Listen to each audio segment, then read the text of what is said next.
In this week's story, 4 men carry their paralyzed friend across town on a mat. They get to the house and there's all these people, and they brave the social taboo of having a friend, of being with this guy who's paralyzed. And then they can't get in the door because there's such a crowd that they climb the roof, and they go up on top of the roof and they dig a hole in the roof to let their paralyzed friend down, that Jesus might see him and might heal him. And Jesus sees these 4, and he declares what they've done to be a faithful thing, a bold, a trusting faith.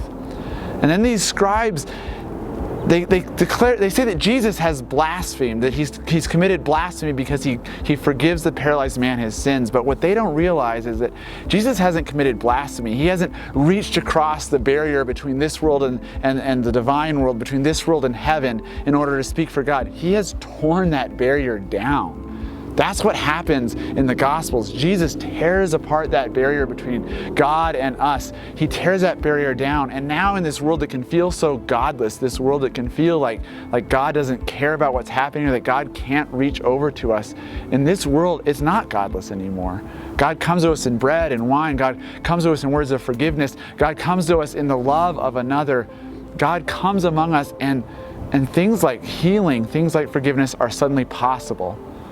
And that gives me hope that the faith of those 4 friends can be our faith. That we can have that bold trust in God. That we can have the courage to look for God in this world and know that God is at work. Amen.